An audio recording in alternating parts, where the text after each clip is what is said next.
Beyond Sandbox recently released after multiple delays, and I got my hands on it to give it a shot. After playing for over an hour, I've made up my mind on my initial impressions, and I gotta say, it's kinda ass. Okay, now that we've weeded out the people who have had their attention spans ruined by short-form content, let's get more in-depth with my review. First, I'd like to say that I will not be judging the game for lack of mods. For any sandbox game, the mods are the icing that should complement the cake that is the base game, so let's spread this cake open and take a deeper dive. I'll start with the physics of the game, and I'm going to be repeating myself here a lot, but it's honestly kinda ass.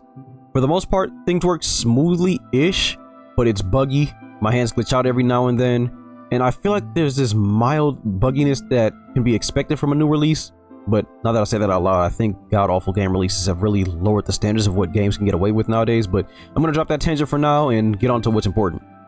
I have gripes with the overall feel of the game, and I'm starting with the movement. Every time I turn my head, and with every step I take, it feels like the world is resisting me a little bit.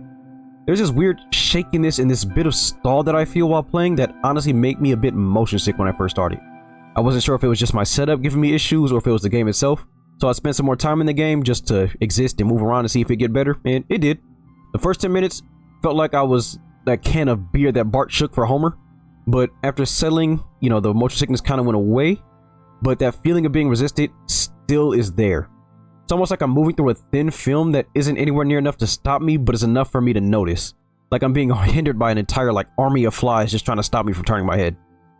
Next on the chopping block is the grabbing in the game. Maybe I just misinterpreted the videos, but it looked like they advertised a fully interactable world where you could grab anything from anywhere, and that was just not my experience. If you play Blade and Sorcery, you know the game gives you certain areas of an entity that you can grab onto. Enemies have specific spots like the wrists, ankles, and shoulders, and my favorite, the neck. Just squeezing the life out of them and watching the light fade from their eyes brings me such joy. Then there's the weapons. One-handed weapons only have space for one hand, which is fair, but the two-handers give you full reign over the entire handle space to line up your paws in any configuration that you see fit, as long as it's within those dedicated boundaries. I bring this up as an example because it feels like Beyond has a similar setup, but without any real guide as to where you can grab.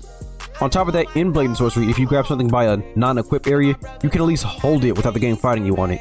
I do this all the time to readjust my grip on whatever weapon I'm using, but it feels like Beyond doesn't want you grabbing anything other than the way it's supposed to be grabbed. I'm honestly wondering if I'm just a lobotomite and I'm missing something simple, or if it's just as jank for everyone else. Here I've got the sledgehammer, and this thing has plenty of space for both hands, but I'm only allowed to use one. I've tried using both hands, but it feels clunky, and it's almost like my second hand isn't really helping. At least not as much as it would if it was in a properly, equipped state.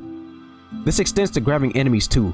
I've been using the limb break and neck snap features, and getting my hands on enemies almost feels impossible unless I'm aiming for an obvious grab area like the ankle or the wrist.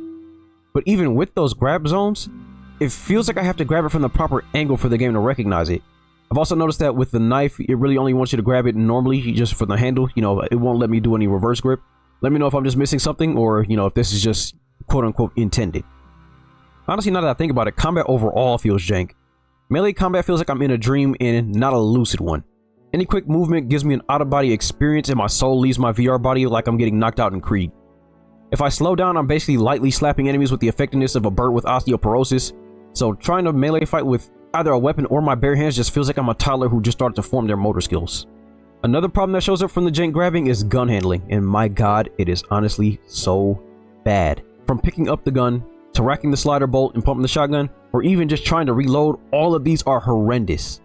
And once again, the specific grab zones that the game doesn't highlight show up to haunt me. Even stabilizing the gun has this weird specific area that you have to use, otherwise you just can't grab anything. Every form of combat combined with the terrible locomotion just has so much jank, it's like wading through a shallow river that's filled with stones while carrying 2 buckets on the shoulder yoke. I'm gonna give a dishonorable mention to crouching as well. Crouching in this game feels like I'm on a strange fucking meat elevator.